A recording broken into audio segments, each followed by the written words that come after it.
Bueno, continuamos con nuestro estudio de escatología. Estamos en la lección número 7, el estudio de las últimas cosas, y hemos visto una estructura de la escatología bíblica. Estuvimos la semana pasada estudiando un poco acerca de lo que el apóstol Pedro y el apóstol Pablo decían acerca de estas cosas. Y hoy vamos a entrar en un tema que tiene que ver con la distinción que algunos hacen entre la iglesia e Israel. Entonces, si usted tiene donde apuntar, apunte. Va a ser una lección la cual vamos a aprender bastante y muy necesaria para los temas que veremos en el futuro. Si usted ha estudiado la Confesión Bautista de Fe de Londres de 1689, en el capítulo 1, párrafo 1, dice lo siguiente, quiero leerlo para ustedes. Dice: las Santas Escrituras es la única regla suficiente, segura e infalible de todo conocimiento, fe y obediencia salvadores. Aunque la luz de la naturaleza y las obras de la creación y de la providencia manifiestan de tal manera la bondad, sabiduría y poder de Dios que dejan a los hombres sin excusa, no son, sin embargo, suficientes para dar aquel conocimiento de Dios y de su voluntad que es necesario para la salvación. Por tanto, agradó al Señor en distintas épocas y de diversas maneras revelarse a sí mismo y declarar su voluntad a... ¿Y quién cree cuál es la palabra que sigue ahí? No es Israel, a su iglesia. ¿Qué entendían los hombres piadosos en la antigüedad? Que las cosas reveladas aquí en su palabra no eran un testimonio solamente para Israel, sino más bien eran para la iglesia de Cristo. Para la iglesia de Cristo. Entonces eso pone ya en nosotros un entendimiento de lo que hoy vamos a ver en esta mañana. Si bien el nuevo pacto por la obra redentora de Cristo fue la confirmación de aquella promesa dada, nos da a entender que siempre Dios ha tenido y tendrá un solo pueblo, un Salvador que murió por su iglesia, donde están incluidos todos aquellos hombres en el Antiguo Testamento que confiaron y esperaron en el Mesías. ¿Y quién es ese Mesías? El Señor Jesucristo. Entonces, ¿qué es lo que estoy proponiendo o vamos a proponer en esta mañana? Que la iglesia siempre ha existido. Que Dios ha tenido un solo pueblo y que no ha habido una distinción entre lo que es el verdadero Israel y la iglesia. Uno de esos hombres piadosos de los primeros siglos de la iglesia, llamado Justino Mártir, uno de los primeros escritores cristianos, el cual era premilenarista, él dejó claro en sus estudios de la Biblia que no había una distinción o división entre Israel y la iglesia, sino que eran un solo pueblo. Entonces él dijo lo siguiente, dice: porque el verdadero Israel espiritual y descendientes de Judá, Jacob, Isaac y Abraham, el cual sin ser circuncidado fue aprobado y bendecido por Dios a causa de su fe y fue llamado padre de muchas naciones, somos nosotros los cuales hemos sido llevados a Dios mediante este Cristo crucificado. Entonces, ¿qué tenía entendido él? Que no había una distinción entre Israel y la iglesia. Vean, desde esos tiempos ya él entendía, hombres piadosos, que no había una tal distinción entre el Israel espiritual y este Israel que es la iglesia. Entonces, ¿de dónde nació esta distinción? ¿Dónde nació esta idea de que Israel, de que Dios tiene un plan para la iglesia y otro plan para Israel? ¿De dónde nació eso? ¿Quién trajo esa idea? Entonces, aquí tenemos que hablar de un hombre que se llama Juan Nelson Darby. Hace unos 150 años aproximadamente, un sacerdote anglicano, Juan Nelson Darby, quien abandonó las filas del anglicanismo debido a la frialdad de esa iglesia, llegó a formar un movimiento. Ese movimiento se llamó Los Hermanos, así lo llamó él, en el año de 1827. Este hombre, más o menos por ahí de ese tiempo, sufrió una caída, un golpe, y en su tiempo de recuperación, él comenzó a estudiar la Biblia y diseñó lo que hoy se conoce como el dispensacionalismo. Si usted no sabe qué significa o a qué se refiere esa palabra, una dispensación son tiempos. Lo que ellos quieren dar a entender es que Dios ha trabajado con la humanidad en diferentes áreas y tiempos, y que cuando Dios ha dado una promesa y esta falló, Dios volvió a hacer otra promesa, y así continuamente. O sea, como que Dios no tiene el poder, la autoridad y el conocimiento para haber hecho un plan eterno. Es como que si Dios le fallara el plan y entonces vamos a hacer otro. Dispensaciones o tiempos. Entonces él desarrolló este pensamiento, y él estuvo meditando en dos pasajes. Vamos a ver Efesios capítulo 2 versículos 4 al 7. Efesios capítulo 2 versículos 4 al 7. Dice: pero Dios, que es rico en misericordia, por su gran amor con que nos amó, aun estando nosotros muertos en pecados, nos dio vida juntamente con Cristo. Por gracia sois salvos. Y juntamente con Él nos resucitó, y asimismo nos hizo sentar en los lugares celestiales con Cristo Jesús, para mostrar en los siglos venideros las abundantes riquezas de su gracia en su bondad para con nosotros en Cristo Jesús. Y lo comparó con un pasaje que está en Isaías capítulo 32 versículos 15 al 20. Isaías, ahora vamos a irnos a Isaías capítulo 32.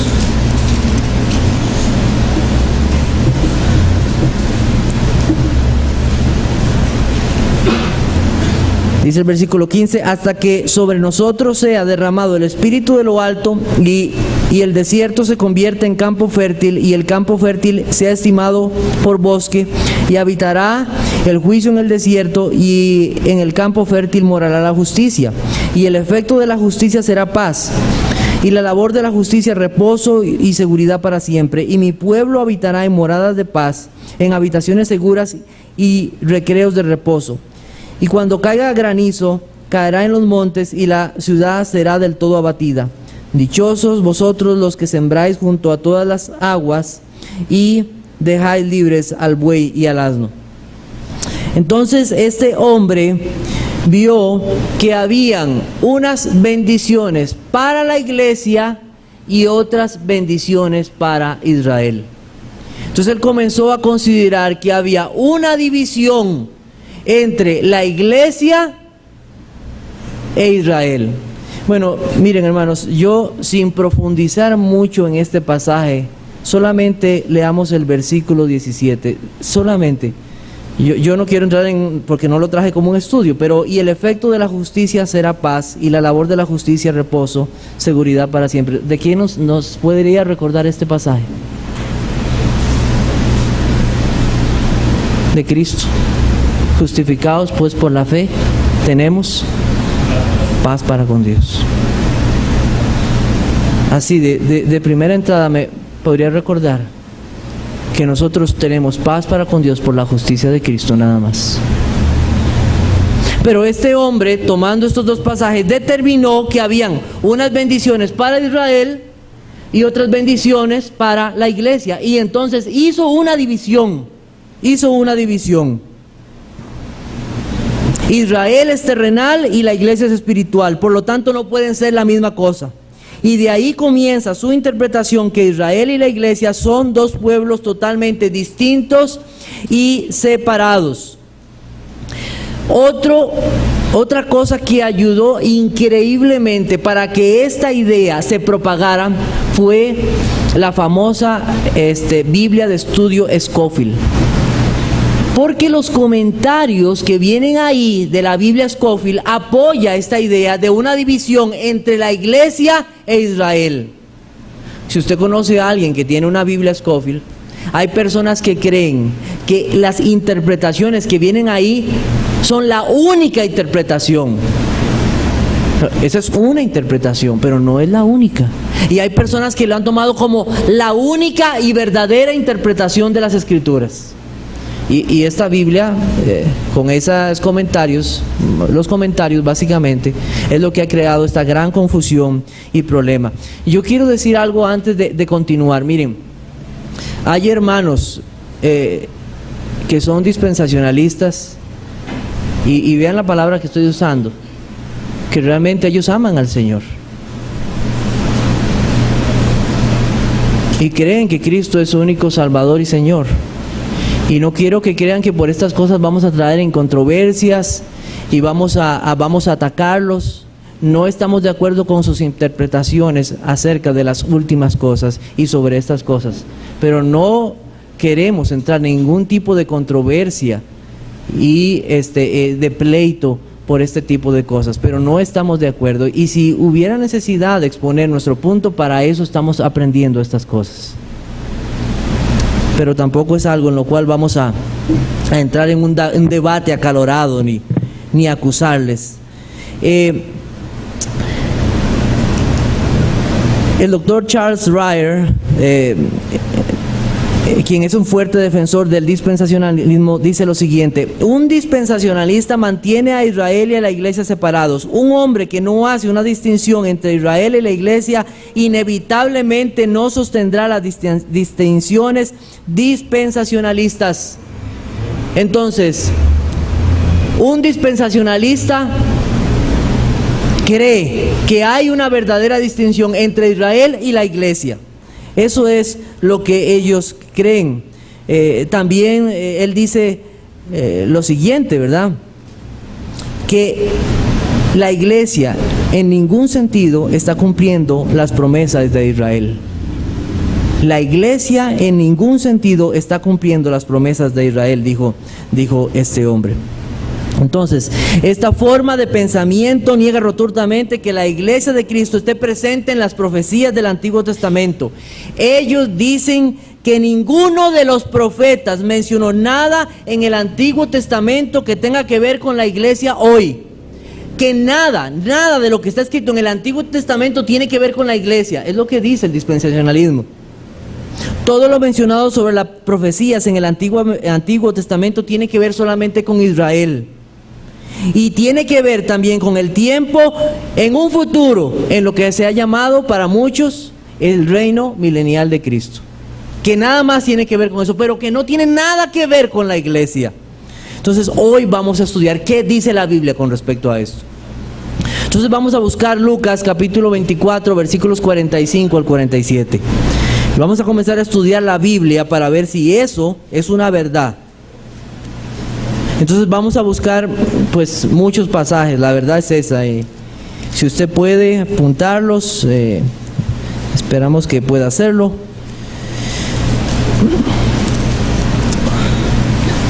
Si no, apunte nada más la cita y después lo vemos. Lucas 24, 45 al 47. Entonces, hablando Cristo, les abrió el entendimiento para que comprendiesen las Escrituras y les dijo: así está escrito y así fue necesario que el Cristo padeciese y resucitase de los muertos al tercer día.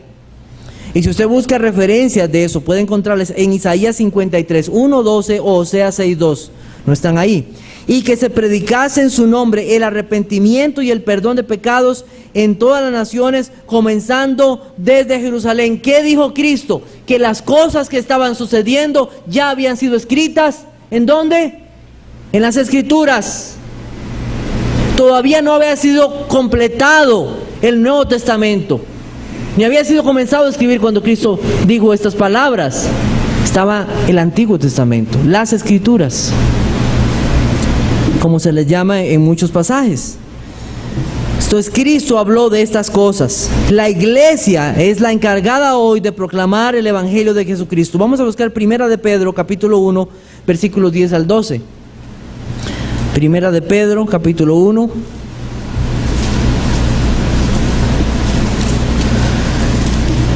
Dice: los profetas que profetizaron de la gracia destinada a quienes, a vosotros, inquirieron y diligentemente indagaron acerca de esta salvación, escudriñando qué persona y qué tiempo indicaba el Espíritu de Cristo que estaba en ellos, el cual anunciaba de antemano los sufrimientos de Cristo y las glorias que vendrían tras ellos. Versículo 12.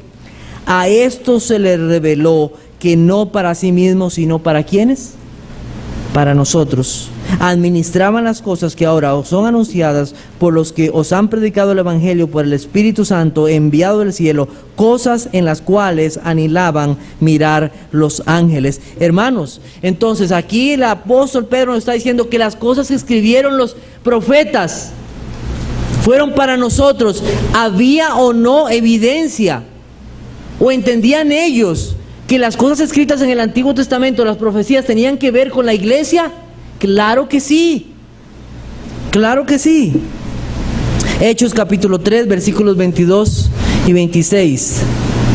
Hechos capítulo 3.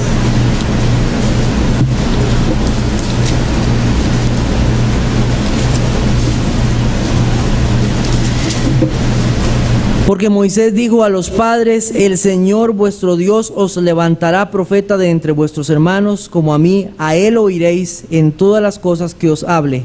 Y toda alma que no oiga a aquel profeta será desarraigada del pueblo. Entonces los profetas anunciaron esos días que vendrían. Hechos capítulo 15, versículos 13 al 18.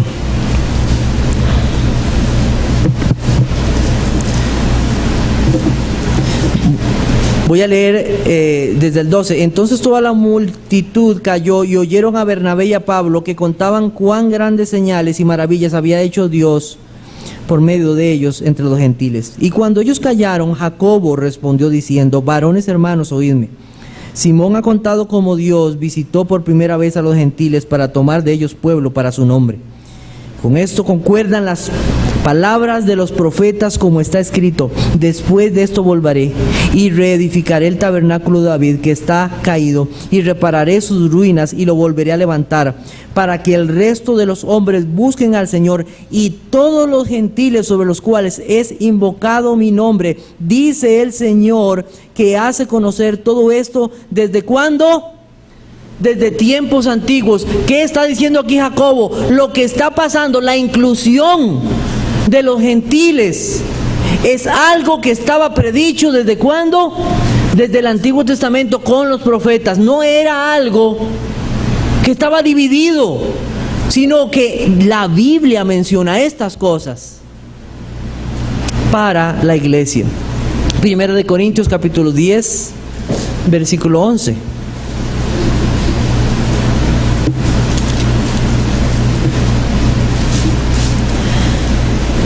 El apóstol Pablo está hablando en los primeros versículos de cómo el Señor guió a su pueblo por medio de su siervo Moisés a través del desierto, y cómo ellos desobedecieron las palabras del Señor.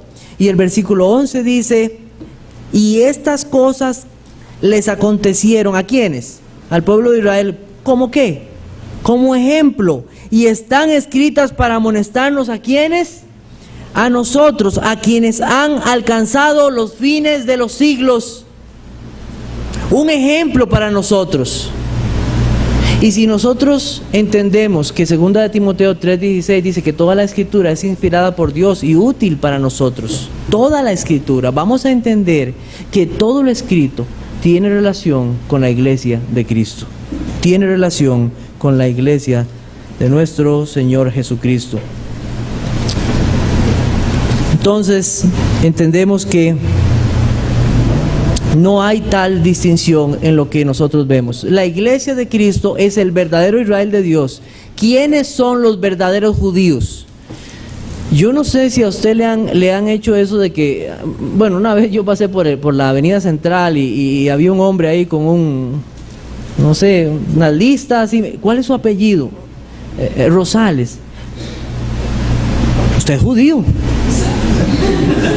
Su apellido tiene descendencia judía.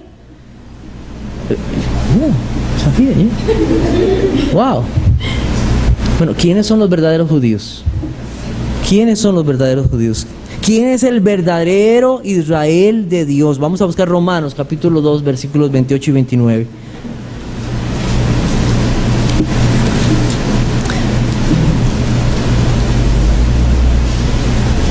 Lo que no pregunté era si me habían dejado una herencia allá o algo, ¿verdad? Algún terreno, me olvidó. Dice Romanos 2, 28 y 29, dice, pues no es judío el que lo es exteriormente, ni es la circuncisión la que se hace exteriormente en la carne, sino que es judío el que lo es en lo interior. En la circuncisión es la del corazón, en espíritu, no en letra, la que es alabanza, la alabanza del cual no viene de los hombres, sino de Dios. Todo israelita nacido allá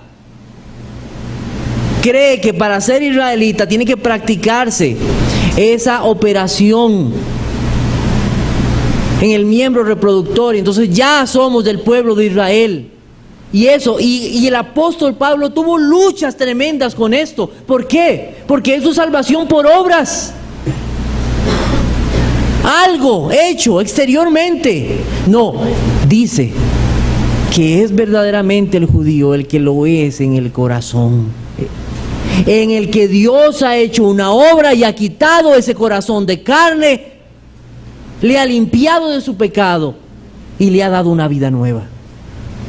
Ese es el verdadero Israel. Esos son los verdaderos judíos. No es física sino espiritual. Vamos a buscar Filipenses capítulo 3, versículo 3.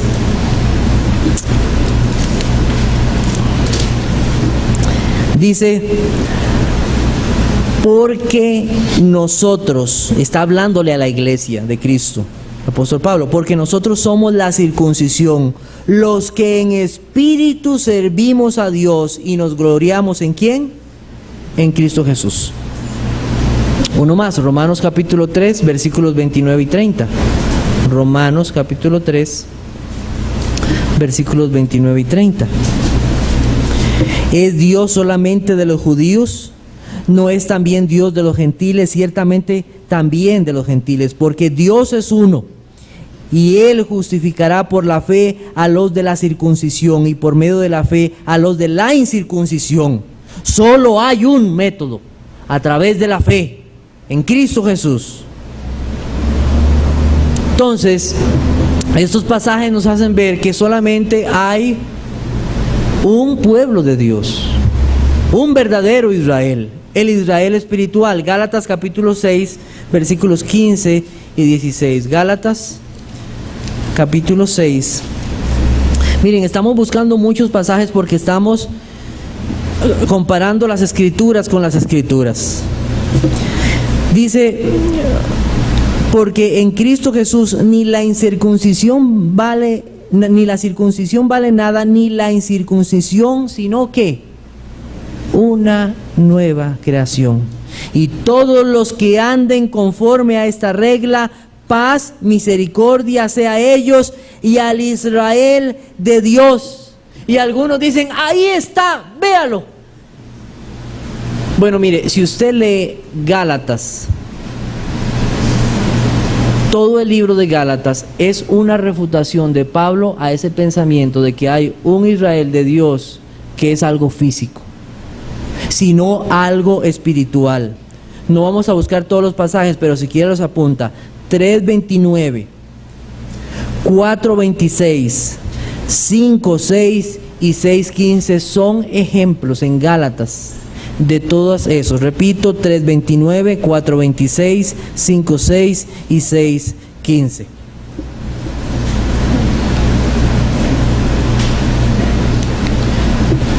Entonces, ¿qué tenemos? Solo hay un Salvador, un Señor, un sacerdote, un profeta y un rey para Israel y para la iglesia. No hay una división. Es un mismo Dios. La forma en que Israel fue acercado a Dios es un tipo de la iglesia. La elección y la redención de Israel fueron un tipo de la elección y la redención en Cristo Jesús. Vamos a comparar dos pasajes. Deuteronomio capítulo 7, versículos 6 y 8. Deuteronomio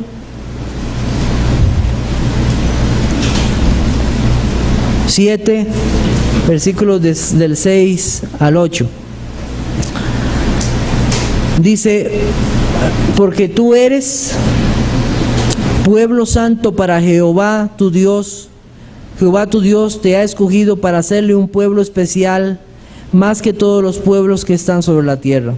No por ser vosotros más que todos los pueblos os ha querido Jehová y os ha escogido, pues vosotros erais el más insignificante de todos los pueblos, sino por cuanto Jehová os amó y quiso guardar el juramento que juró a vuestros padres, os ha sacado Jehová con mano poderosa y os ha rescatado de servidumbre de la mano de Faraón, rey de Egipto. Ahora vamos a buscar Primera de Pedro, capítulo 2, versículos 9 al 12, y vamos a ver cómo se asemeja esta salvación que Dios dio a su pueblo, a esta salvación de su iglesia. Primera de Pedro, capítulo 2, versículos 9 al 12. Dice, mas vosotros sois linaje escogido. Vean la similitud de las palabras: real sacerdocio, nación santa, pueblo adquirido por Dios, para que anunciéis las virtudes de aquel que os llamó de las tinieblas a su luz admirable. Vosotros que en otro tiempo no erais pueblo, pero que ahora sois pueblo de Dios, que en otro tiempo no habíais alcanzado misericordia, pero ahora habéis alcanzado misericordia. Amados, os ruego como extranjeros y peregrinos, que os abstengáis de los deseos carnales que batallan contra el alma. Entonces miren la comparación. ¿Por qué escogió Dios al pueblo de Israel? No porque eran los mejores, no, simplemente porque Dios quiso amarlos y les dijo, ustedes van a ser un pueblo santo. ¿Por qué Dios salva hoy a personas? ¿Porque ve algo bueno en nosotros? No, por pura gracia y porque Él quiere salvar, y a los suyos les manda que vivan vidas santas para Él. Ellos son nación santa, real sacerdocio, pueblo adquirido por Dios. Entonces nosotros vemos que no hay tal diferencia. Solo hay un Salvador. No hay un Salvador para Israel y otro para la iglesia. Es un mismo Salvador. Hechos capítulo 4 nos dice esta verdad. Hechos capítulo 4, 12 dice, y en ningún otro hay salvación, porque no hay otro nombre bajo el cielo dado a los hombres en que podamos, ¿qué? Ser salvos. ¿Está los judíos esperando algún sacerdote? Vamos a buscar Hebreos capítulo 7, versículo 28. ¿Qué nos dice la Biblia? ¿Hay que esperar a algún sacerdote que venga a hacer sacrificios en algún lugar en Israel para restablecer algo? Dice 7:28, porque la ley constituye sumos sacerdotes a débiles hombres, pero la palabra del juramento posterior a la ley, al Hijo hecho perfecto para siempre. Capítulo 8, versículos 1 y 2. Ahora bien, el punto principal de lo que hemos venido diciendo es que tenemos a tal sumo sacerdote, el cual se sentó a la diestra del trono de la majestad en los cielos, ministro del santuario y de aquel verdadero tabernáculo que levantó el Señor y no el hombre. Cristo es el único sacerdote y es el único rey para su iglesia.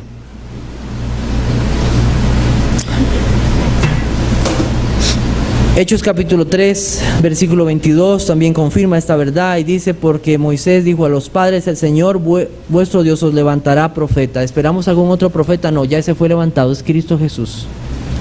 Profeta, rey y sacerdote. Entonces solo hay un medio de salvación y solamente un sacerdote. Ahora vamos a confirmar aún más esto por medio de la unidad de la iglesia y el pacto. Y nosotros tuvimos el trimestre pasado toda una clase, 2 lecciones que nos hablaron de este tema.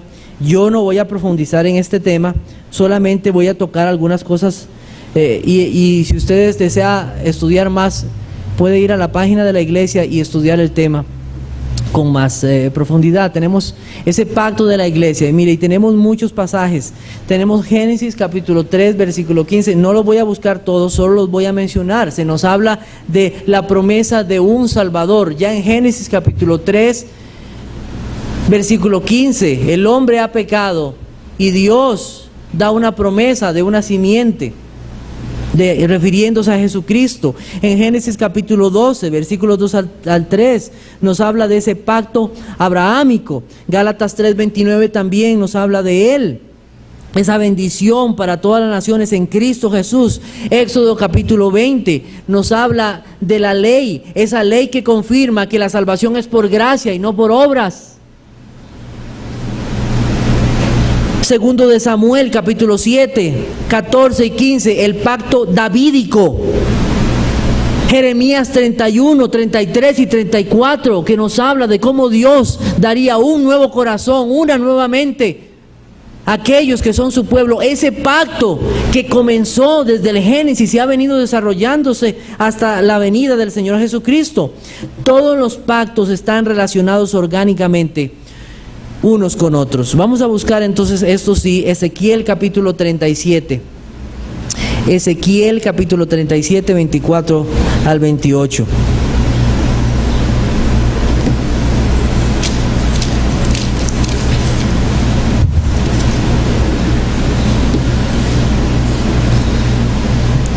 Dice: mi siervo David será rey sobre ellos, y todos ellos todos ellos tendrán un solo pastor, y andarán en mis preceptos, y mis estatutos guardarán, y los pondrán por obra.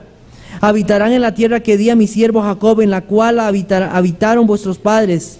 En ella habitarán ellos, sus hijos, y los hijos de sus hijos para siempre, y mi siervo David será príncipe de ellos para siempre. ¿De quién está hablando? De Cristo. Y haré con ellos pacto de paz, pacto perpetuo será con ellos, y los estableceré y los multiplicaré, y pondré mi santuario entre ellos para siempre, y estará en medio de ellos mi tabernáculo, y seré a ellos por Dios, y ellos me serán, ¿por qué? Por pueblo, por pueblo. Lucas capítulo 1.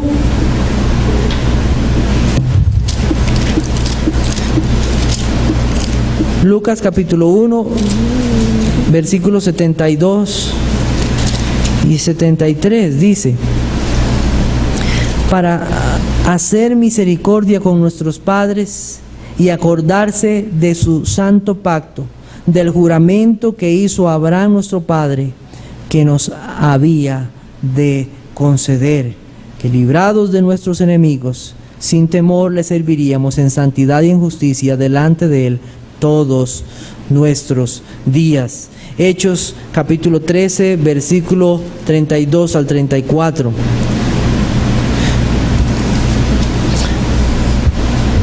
Hechos 13, 32 al 34. Dice: y nosotros también os anunciamos el evangelio de aquella promesa hecha a nuestros padres, la cual Dios ha cumplido a los hijos de ellos, a nosotros, resucitando a Jesús, como está escrito también en el Salmo 2: mi hijo eres tú, yo te he engendrado hoy. Y en cuanto a que le levantó de los muertos para nunca más volver a corrupción, lo dijo así: os daré las misericordias fieles de David. Pacto davídico confirmado en Cristo Jesús. Y finalmente Hebreos capítulo 8, versículo 10. Hebreos 8, 10. Dice: por lo cual ese es el pacto que haré con la casa de Israel después de aquellos días, dice el Señor. Pondré mis leyes en la mente de ellos, y sobre su corazón las escribiré, y seré a ellos por Dios, y ellos me serán a mí, ¿por qué? Por pueblo.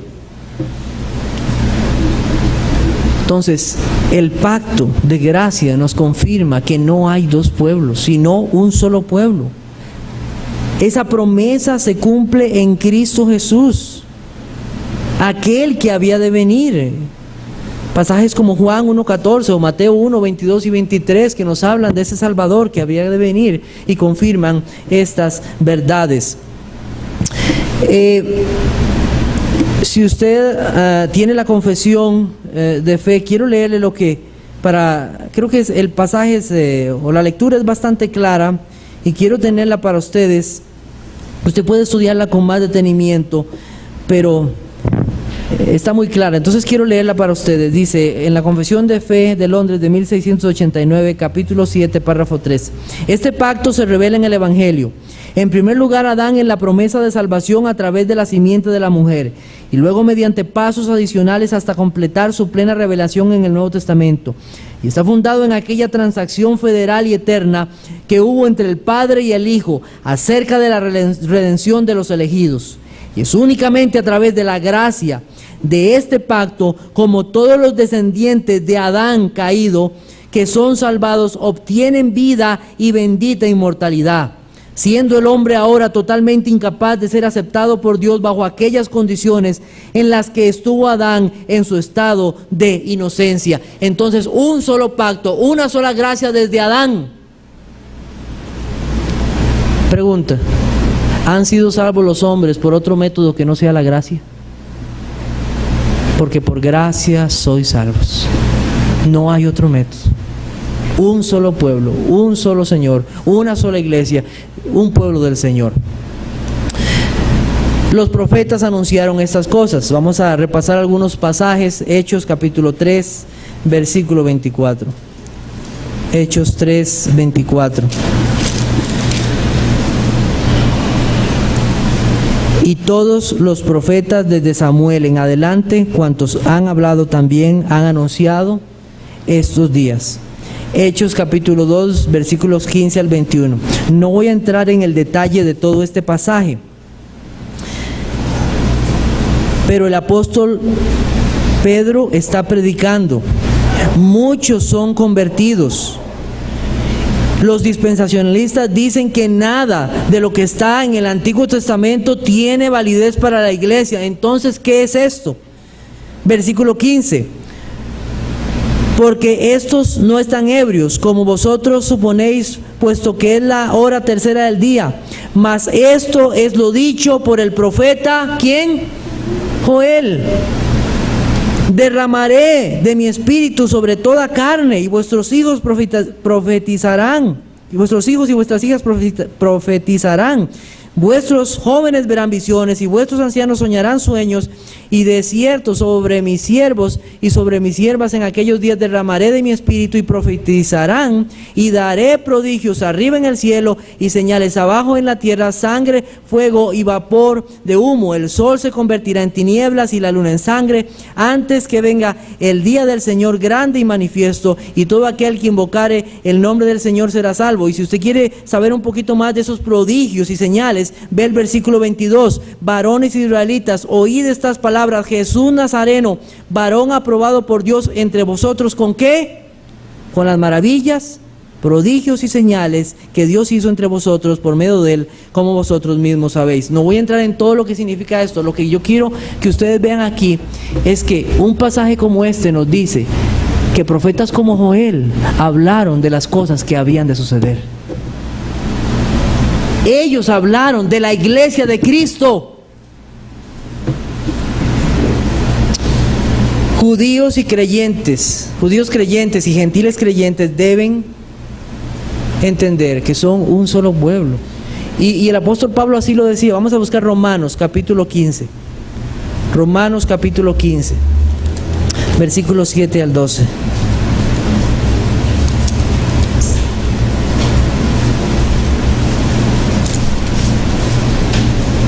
Dice: por tanto, recibidos los unos a los otros, como también Cristo nos recibió para gloria de Dios.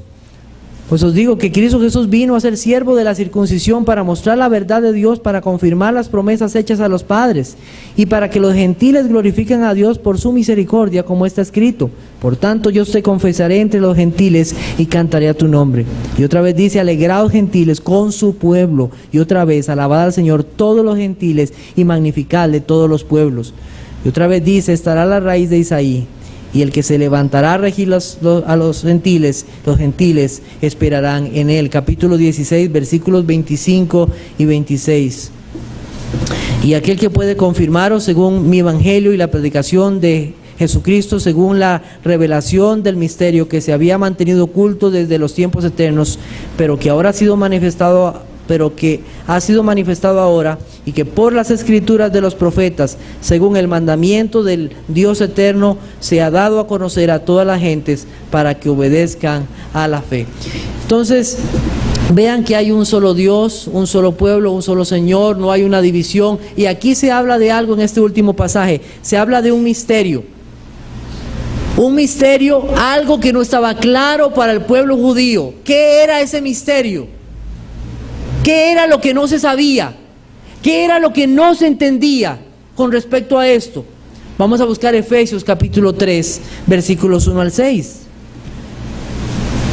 Porque hay un misterio, no se entendía cómo iba a ser esto. Si las promesas habían sido dadas a Israel, la palabra, los testimonios. Entonces, ¿qué significa esto? Efesios capítulo 3, versículos 1 al 6. Por esta causa yo, Pablo, prisionero de Cristo Jesús, por vosotros los gentiles, si es que habéis oído de la administración de la gracia de Dios que me fue dada para con vosotros, que por revelación me fue declarado el misterio, como antes lo he escrito brevemente, leyendo lo cual podéis entender cuál sea mi conocimiento en el misterio de Cristo, misterio que en otras generaciones no se dio a conocer a los hijos de los hombres, como ahora es revelado a sus santos apóstoles y profetas por el Espíritu. ¿Cuál es? Vea qué sencillo, que los gentiles son coherederos y miembros ¿de qué? Del mismo cuerpo y copartícipes de la promesa en Cristo Jesús por medio ¿de qué? Del Evangelio. Pregunto, ¿hay dos pueblos?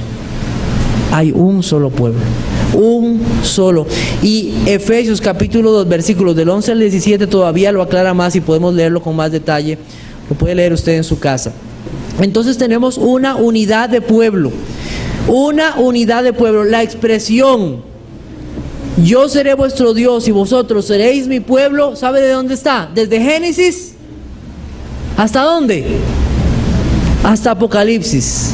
Vamos a buscar Génesis 17, 7 al 8 y después vamos a brincarnos a Apocalipsis 21, 3. No vamos a leer esos, porque ya no nos dio oportunidad. Pero en Génesis capítulo 17, más todavía confirma esto, el que estamos viendo. Dice, y estableceré mi pacto entre mí y ti y tu descendencia después de ti en sus generaciones, por pacto perpetuo para ser tu Dios y el Dios de tu descendencia después de ti. Y te daré a ti una descendencia después de ti, la tierra en que moras, toda la tierra de Canaán, heredad perpetua, y seré el Dios ¿de quién? De ellos. Vamos a buscar a Apocalipsis capítulo 21, versículo 3. Dice, y oí una gran voz del cielo que decía, he aquí el tabernáculo de Dios con los hombres, y Él morará con ellos, y ellos serán su pueblo, y Dios mismo estará con ellos. ¿Como quién? Como su Dios. ¿Ven la línea? ¿Se interrumpió en algún momento? No se interrumpió. Juan 10, 16. Cristo hablando. Juan 10, 16.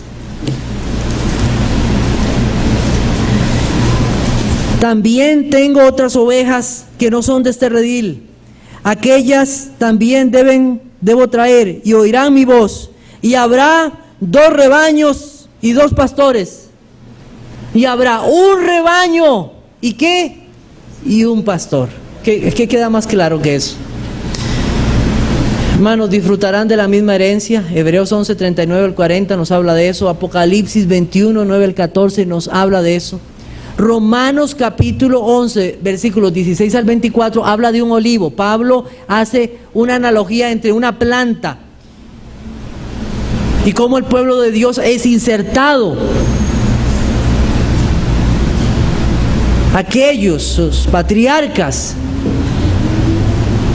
pueblo de Dios, y ahora esta iglesia, pueblo de Dios. Y no se dice que son 2 olivos, se dice que es nada más un olivo. Un olivo. Entonces, para terminar en esta mañana y dejar terminada esta clase, entonces quiero tener algunas consideraciones para ustedes, para dejar la clase con unos pensamientos en su corazón. Miren, hermanos, la centralidad de la iglesia. La centralidad de la iglesia es el plan de nuestro Dios. Por eso hacemos tanto hincapié en la membresía. Para Cristo su iglesia es importante, es su pueblo. ¿Por qué quiere que tomamos en esta iglesia pero por qué con la membresía se toman tantos hermano? Porque es algo muy importante, muy importante. La predicación del evangelio. Las puertas del Hades no prevalecerán contra ella. Cristo murió por su iglesia. Por eso se cuidan las ordenanzas del Señor, el bautismo y la cena del Señor, la edificación del pueblo. Eso es importante. Todo está relacionado a la iglesia y ella es entrar en el plan de Dios. El dispensacionalismo dice que este tiempo de la iglesia fracasará. Mire, no fracasará porque Cristo venció y los que están con Él son vencedores.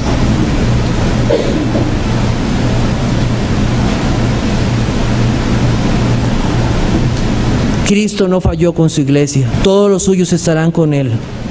Te pregunto, ¿estás identificado tú con la iglesia?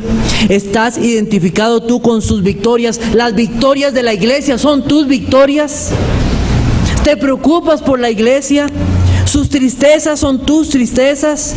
¿Late tu corazón con la iglesia de Cristo o para ti es indiferente?